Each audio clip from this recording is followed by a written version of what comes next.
The night Ronaldo questioned his future at Juventus. The Allianz Stadium had witnessed countless dramatic nights, yet this particular match carried an unusual tension that was difficult to ignore even before the opening whistle. Juventus entered the game under heavy pressure, not only because the result mattered for the league table, but also because the team had been struggling to maintain the dominant identity that supporters had grown accustomed to over the previous decade. The squad still possessed talented players and a decorated superstar in Cristiano Ronaldo, but the fluidity and confidence that once defined the club's performances had begun to fade, replaced by hesitant passing, defensive mistakes, and an atmosphere of growing frustration among fans. From the first minutes of the match, the warning signs were visible. Juventus attempted to control possession, but their movements lacked sharpness, and the opposition quickly sensed vulnerability. Every misplaced pass triggered groans from the crowd, while Ronaldo repeatedly gestured to teammates, urging them to accelerate the tempo and attack with greater determination. His body language revealed a mixture of urgency and disbelief, as if he could not fully understand how a team of Juventus's stature could appear so uncertain on its own pitch. As the first half progressed, the frustration became more evident. Ronaldo made intelligent runs behind the defensive line, creating spaces that remained unused because the final pass never arrived. On several occasions, he raised his arms, not in anger, but in exasperation, signaling where the ball should have been played seconds earlier. Football is a sport built on collective rhythm, and that night, the rhythm seemed completely broken. By halftime, the stadium buzzed with restless murmurs, and Ronaldo walked toward the tunnel with a serious expression that cameras captured instantly. It was the look of a competitor who demanded excellence not only from himself, but from everyone around him, and the growing sense that something fundamental was missing within the team. The second half began with renewed intensity, yet the same structural problems continued to haunt Juventus. The midfield struggled to connect defense with attack, forcing Ronaldo to drop deeper than usual in order to participate in the build-up play. While his technical ability allowed him to contribute in multiple roles, it was never the plan for him to spend long stretches far from the penalty area, especially in matches where Juventus needed decisive finishing. At one moment that perfectly captured the tension of the night, Ronaldo received the ball near the edge of the box and quickly delivered a sharp pass to a teammate positioned in space. Instead of shooting immediately, the opportunity was hesitated upon, allowing defenders to recover and clear the danger. Ronaldo's reaction was immediate. He turned away with visible frustration, placing his hands on his hips while briefly shaking his head. It was not a theatrical display, but rather the instinctive response of a player who recognized how precious chances are in high-level football.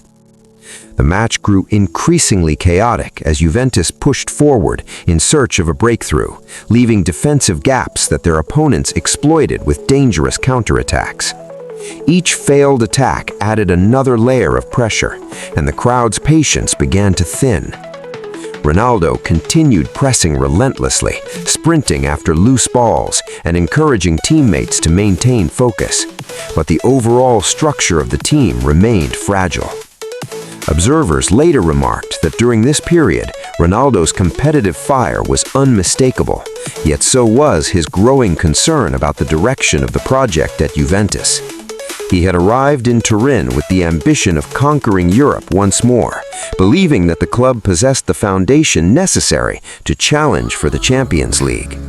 Nights like this, however, forced uncomfortable questions about whether that ambition could realistically be achieved. As the match approached its decisive moments, Juventus managed to create a promising attacking sequence that briefly reignited hope within the stadium. The ball circulated quickly across the midfield before reaching Ronaldo near the left channel. With characteristic precision, he controlled it instantly and accelerated toward the penalty area, drawing defenders toward him before delivering a clever cross into the box. The chance looked dangerous for a moment, but once again, the finishing touch was missing, and the opportunity slipped away like so many others that evening. The collective groan of the crowd echoed across the stadium, while Ronaldo stood still for a second, staring toward the goal as if replaying the moment in his mind. His frustration was not merely about a missed chance, it was about the accumulation of small failures that had defined the match. Television cameras frequently returned to Ronaldo during breaks in play, capturing subtle gestures that spoke volumes. He clapped his hands in encouragement after defensive recoveries, yet his conversations with teammates appeared intense, filled with urgent instructions and visible determination. Ronaldo had built his career on transforming difficult matches into victories through sheer willpower. But football remains a collective sport, and even the greatest individuals cannot compensate indefinitely for structural weaknesses within a team. By the final minutes, it was clear that Juventus had not produced the performance expected of them. The result itself mattered, but the deeper concern was the lack of cohesion that had plagued the entire match. When the final whistle sounded, the atmosphere inside the Allianz Stadium felt unusually heavy, as though the supporters understood that the evening represented more than a disappointing performance. Ronaldo walked slowly across the pitch before heading toward the tunnel, offering brief applause to the fans, but maintaining a focused expression that suggested his thoughts were elsewhere. For a player accustomed to competing at the highest level of European football, matches like this carried deeper implications about ambition, direction, and long-term goals.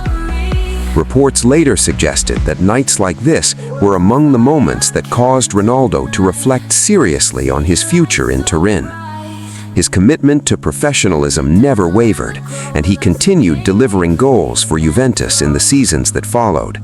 However, the frustration of competing in a system that sometimes lacked balance or creativity inevitably influenced his perspective about the club's ability to fulfill the grand ambitions that had brought him there in the first place. For Juventus fans, the memory of that match remains bittersweet. Not because Ronaldo failed to deliver effort or leadership, but because it highlighted the fragile gap between individual brilliance and collective success. Even the presence of one of the greatest players in football history could not guarantee victories if the surrounding structure struggled to function effectively.